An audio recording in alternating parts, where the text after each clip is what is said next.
tugas harian Bank Mini mengenai layanan tabungan. Kalau ada nasabah yang baru, kalian harus menyuruh mengisikan formulir permohonan pembukaan rekening dan bukti penyetoran. Berapa saldo awal yang diberikan. Setelah ini diisi, untuk nomor nasabah dan nomor rekening diisi oleh petugas.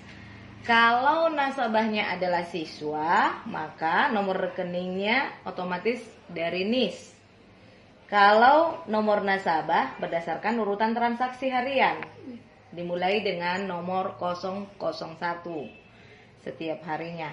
Kemudian setelah nasabah mengisi permohonan pembukaan rekening dan bukti penyetoran untuk saldo awal, maka petugas menerima formulir dari pemohon atau nasabah, lalu mengisikan untuk nasabah baru ke data nasabah. Buku nasabah baru diisikan sesuai data yang sudah diisi oleh nasabah. Kemudian jumlah setorannya diisikan ke data mutasi tabungan manual. Untuk setiap harinya dimulai dengan nomor 1, nomor transaksi 001, tanggalnya tanggal hari itu. Nomor nasabah, siapa nasabahnya, berapa nomor rekeningnya dituliskan, nama, kelas, jenis transaksi. Kalau dia saldo awal tadi, maka tuliskan saldo awal di sini, ya. Lalu untuk saldo awal, setiap penerimaan kas Bank Mini itu menjadi kredit karena merupakan hutang bagi Bank Mini kalau yang penyimpan nasabah, ya. Lalu saldonya maka ini saldo ini berfluktuasi seiring dengan transaksi. Kalau penyetoran berarti menambah saldo, kalau penarikan mengurang saldo, demikian seterusnya. Nah, setelah dari data mutasi tabungan manual, maka di entry ke komputer. Nah, ini komputer di entry ke aplikasi tabungan. Nah, double klik aplikasi tabungan yang ada di desktop. Kemudian usernya sesuai dengan hari bertugas. Kalau hari ini Selasa, maka ketikkan Selasa, enter password juga Selasa. Nah, setelah terbuka aplikasi, maka untuk nasabah baru kita ada 2 langkah yang kita lakukan. Pertama dari nasabah, ya. Untuk nasabah, nah, kita akan apa dulu, ya? Kita ganti dulu, mau setting dulu. Ini harus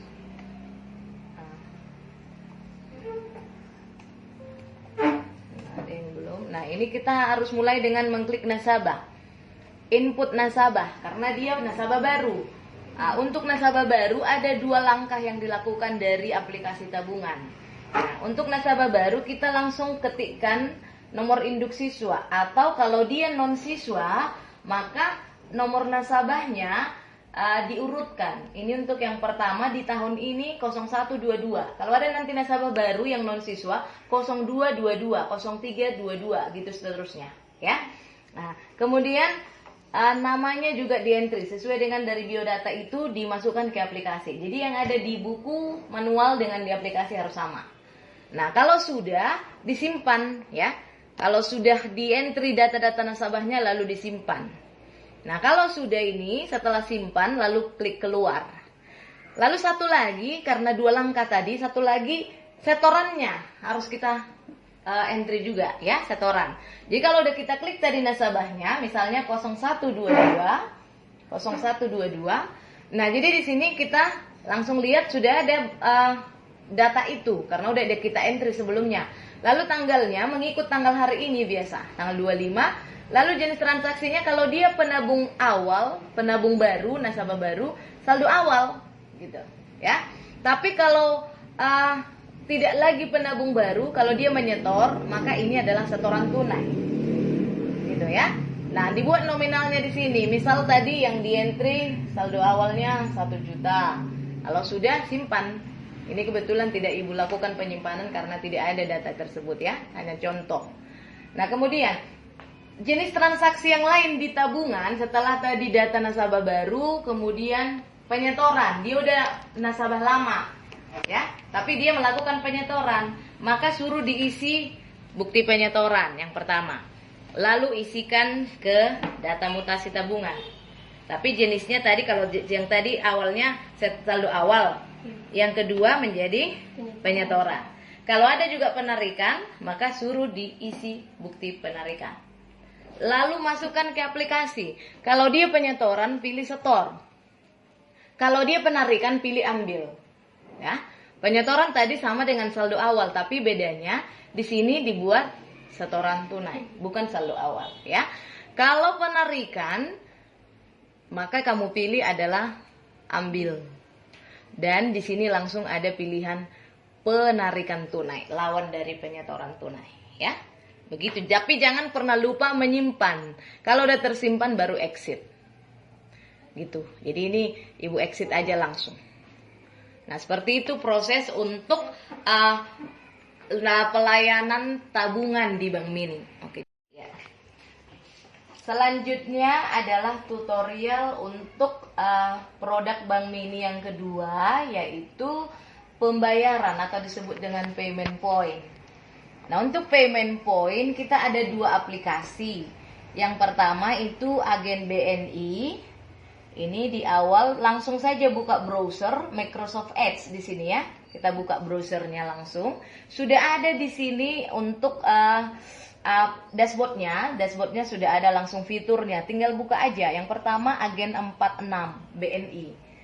Nah, di sini petugas langsung hanya mengetikkan jumlah penjumlahan yang ada di berandanya 9 tambah 8 di sini, dan ini berubah-ubah setiap hari, hanya itu aja. Lalu login. Nah, setelah masuk di login, maka di sini kamu perhatikan berapa saldo awal. Saldo awal di pembukaan kasarian, ya. Saldo awal, contohnya di sini saldo awalnya sudah ada tertera. Maka nanti kalau Bank Mini kita tutup di siang hari, ini pastinya ada perubahan kalau ada transaksi, ya. Lalu kalau ada setoran, ini berada di fitur e-payment. Nah, biasanya untuk fiturnya Bank Mini itu ada di e-payment semua, terdiri atas transfer. Transfer itu ada transfer ke BNI, ya. Kalau dia punya tabungan di BNI bisa transfer. Lalu antar bank bebas ke bank mana saja yang ada di layanan ini. Biasanya bank yang ada di Indonesia ada semua, ya. Kemudian virtual account billing. Kalau ada virtual account, misalnya kita mau bayar-bayar yang uang sekolah atau pembayaran di Shopee, Mitrans, ya, dan sebagainya, yang ada pembayaran-pembayaran online yang bersifat virtual, bisa diklik dari sini. Nah, kemudian ada lagi pembelian dan pembayaran. Pembelian dan pembayaran meliputi beli pulsa, bayar listrik, beli token, ya. Nah, jadi ini banyak sekali fiturnya. Kita mulai satu persatu dari transfer ke BNI. Nah, ini namanya menyetor atau mentransfer ke rekening BNI. Nah, di sini account numbernya tuliskan atau ketikkan nomor rekeningnya, ya. Jadi pastikan sebelum masuk ke aplikasi ini, nasabah sudah ditanya dulu nomor rekeningnya, ya. Yang nominalnya di sini diketikkan. Nominalnya berapa? Misalnya 100.000 contoh. Nggak ada tanda baca, ya. Langsung diketikkan 100.000. Lalu untuk transaction PIN sudah ada di sini otomatis.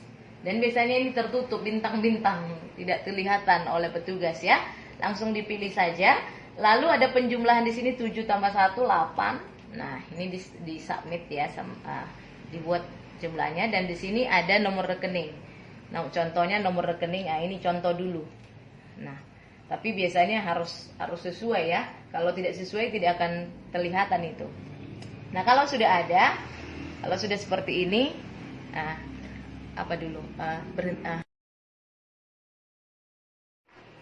Nah, untuk account number kita contohkan di sini ada nomor BNI sekolah. Ini kita buatkan nomornya 501 50 504 nya ini 5046 99186. Nah ini contohnya ya. Lalu kita okekan. Ada dikonfirmasi apakah Anda akan mentransfer senilai 100.000. Nah ini contohnya oke. Nah di sini terlihat langsung jadi kalian waktu meminta nomor rekening dari nasabah terlihat di sini siapa namanya gitu. Jadi pastikan benar namanya. Nah ini kebetulan nama di sini Anna Megawati Sigalingging. Jadi sudah pas, lalu okekan gitu ya. Kalau sudah diokekan. Nah, jadi ini kita cancel dulu. Jikalau ini nanti sudah oke, nanti otomatis akan muncul nanti bukti pembayarannya gitu. Bukti pembayaran langsung nanti kalian sudah otomatis hubungkan ke printer. Dan ini komputer kita setiap petugas pagi-pagi sudah wajib menghubungkan ke printer ya, menghubungkan ke printernya. Nah kalau sudah, karena ini memang nomor rekening kita, langsung oke kan. Kalau muncul nanti bukti bayarnya, langsung cetak dia. Ini cancel. Kita buat dulu contoh yang mau dicetak. Ibu hanya tinggal klik report dulu. Kalau misalnya cetakannya tak muncul, klik report atau laporan transaksi. Nah kemarin ada kebetulan salah satu contoh transaksi tanggal 24. Ini bisa diklik, dilihat di sini. Nah ini bisa kita cetak. Kalau misalnya transaksi itu berhasil, langsung ya ada fitur laporannya, resi ya. Kalau tidak ada, bisa dibuka dari laporan atau report. Nah, kalau sudah begini, inilah laporannya, resi, maka langsung kalian Ctrl P untuk mencetak. Dan pastikan cetakannya itu ada 2, satu untuk nasabah pelanggan, satu untuk kita pertinggal. Nah, untuk proses pencetakannya, pastikan printer sudah menyala dan terhubung ke komputer. Kemudian untuk resi, ini kertasnya yang seperti ini, resi. Nah, jadi kamu masukkan ke printer untuk kertasnya, pastikan semua sudah tepat seperti ini. Lalu kopinya 2 ya, satu untuk pelanggan atau nasabah, satu untuk kita pertinggal. Lalu cetak. Nah, jadi proses cetaknya sudah seperti ini. Ya, kita tinggal menunggu. Ya. Dia resume dulu. Sudah tercetak 2. Satu ini untuk nasabah dan jumlah yang ditagih itu sebesar total nominal ya. Total nominal inilah yang ditagih dan satu lagi pertinggal sama kita. Itu ada tempatnya, kamu buat di sini. Setiap hari. Oke. Dan ini nanti akan direkap. Nah, direkap ini karena di sini terdiri atas yang yang dibayar oleh nasabah, ini total nominal, terdiri dari nominalnya, lalu ada biaya admin dan biaya loket. Yang merupakan biaya loket itulah yang pendapatan kita hari itu dalam satu transaksi, ya.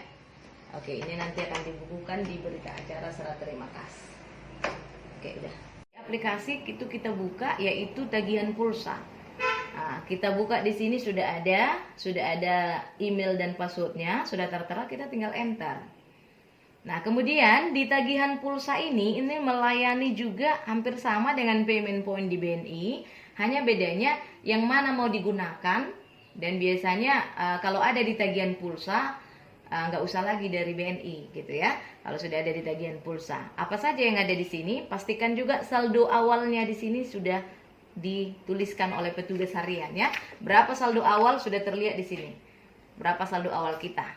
Dan ini akan berfluktuasi kalau ada transaksi harian.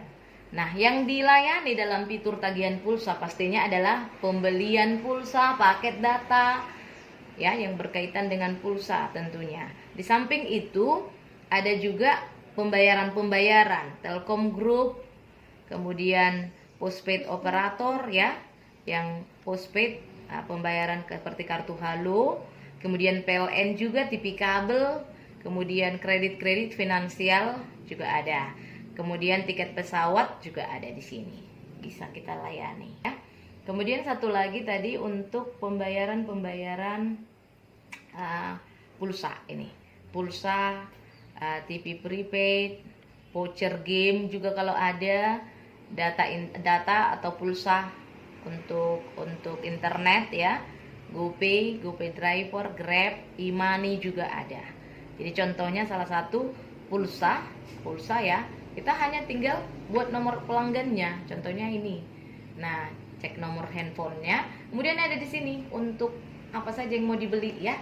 Apakah pulsa dari 5.000, paket bicara, di sini ada semua ini.